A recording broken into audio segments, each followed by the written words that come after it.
Morning সকলকে।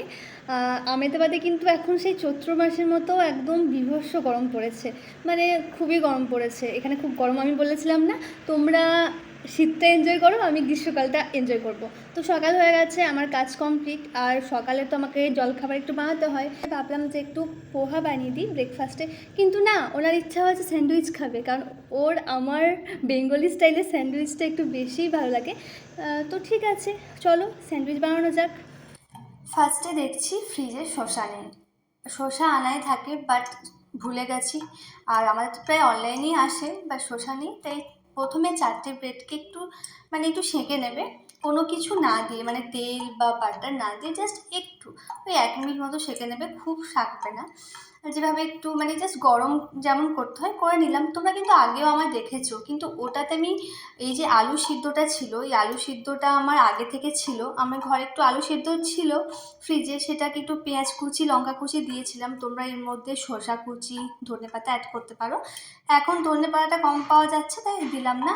আমি কিন্তু আগের স্যান্ডউইচে কোনো রকম সস ইউজ করিনি, শুধু মেয়োনিজ ইউজ করেছিলাম। এটা একটু অন্যরকম, আরও একটু সুস্বাদু বানাতে চেয়েছিলাম, তাই আমি একটু সস, আর এই সসটা হলো স্পাইসি অ্যান্ড সুইট, মানে মিষ্টি ঝাল, মানে ঝাল টক মিষ্টি, আর একটু মেয়োনিজ দিয়ে ভালো করে মাখিয়ে নিলাম। আর আমি একটা মশলা বানিয়েছিলাম, রাখা থাকে যখন আমি ওই আলুর পরোটা বানাই, ওই যে একটু দারচিনি আর একটু গোটা জিরে আর গোটা ধনেকে রোস্ট করে, মানে একটু গরম করে একটা মশলা বানানো থাকে, ওই মশলাটা একটু দিলাম, তাতে খেতে ভালো লাগবে। তোমরা ইচ্ছা হলে দিও, না হলে তোমরা যে কোনো চিলি ফ্লেক্স তোমরা কিন্তু ইউজ করতে পারো।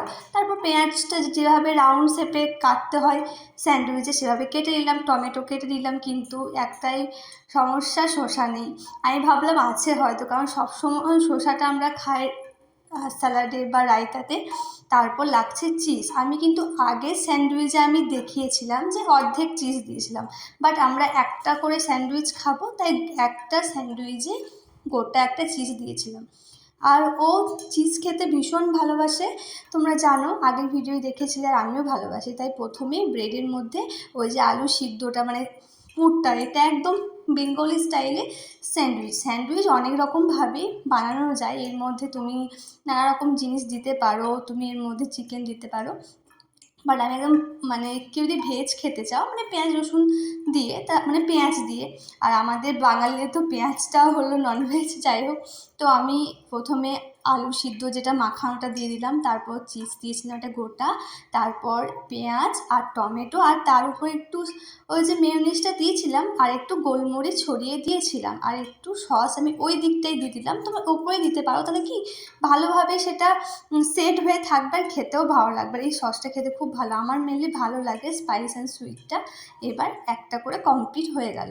আর একটা বানাবো আমার জন্য, কারণ আমি আগে এসব খেতাম না, ও খেত, বাট ওর খুব রাগ হয়ে যায়, বলবে যে আমি খাচ্ছি তুমিও খাবে। বাট আমারও এখন অভ্যাস হয়েছে, ঠিক আছে আমার জন্য আর কি এক্সট্রা করে বানাবো। আর একটাও আমি বানিয়ে নিলাম। আর হ্যাঁ, বলে দিই একটু নুন তোমরা দিয়ে দেবে উপরে। আমার আলু সিদ্ধতে নুন ছিল, তাও আমি একটু নুন ছড়িয়ে দিয়েছিলাম। তোমরা একটু নুন ছড়িয়ে দেবে, একটু সস দিয়ে দেবে, মেয়োনিজ যদি না থাকে স্কিপ করতে পারো, চাটনি তোমরা তোমাদের মতো করে বানিয়ে নিও। এটা খুব হেলদি, খুব হেলদি, আর ওর ভীষণ প্রিয়। ও বলবে যে আমার এমনি স্যান্ডউইচের থেকে তোমার হাতে, বেঙ্গলি স্টাইলের স্যান্ডউইচ, আর এই কারণে বেঙ্গলি বলছে, কারণ আমি আলু সেদ্ধ দিই। আর আলু সেদ্ধটা এমনি দিই না, অনেক কিছু তো দেখলে একদম মিক্স করে দেয়, একটু নুন ছড়িয়ে দিলাম, একটু গোলমরিচ গুঁড়ো। তো ঠিক আছে, এরপর হয়ে গেছে। এরপর আমি তোয়াতে এই বাটার দিয়ে দেব, একদম সামান্য পরিমাণ নয়, যেটুকু লাগবে সেটুকুই দিয়ে দিলাম। আর বাটার দিয়ে স্যান্ডউইচটা খুব ভালো হয়। আগে আমি তেল দিয়ে বানিয়েও আমি দেখেছি, ঘি দিয়েও দেখেছি, কিন্তু আমার মনে হচ্ছে বাটারই ভালো হয়। তারপর তোমরা স্যান্ডউইচটা দিয়ে দেবে, তারপর এপিট ওপিট করে ভালো করে সেঁকে নেবে। আর হ্যাঁ, আমি বলি, আমার যে একটা পেজ ছিল, শুধুমাত্র ব্লগ ছিল, তারপর বিউটি টিপস, ওই চ্যানেলটা একটু প্রবলেম হয়েছে।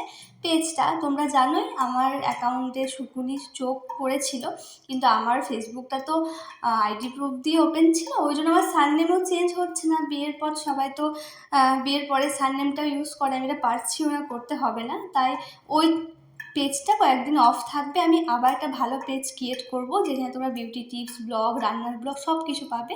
তো আমার তোমাদের সঙ্গে গল্প করতে করতে স্যান্ডউইচ কমপ্লিট। আর স্যান্ডউইচের সঙ্গে কিচ্ছু নেই, শুধু চা আছে, কারণ এটা ব্রেকফাস্ট সকালে ছিল।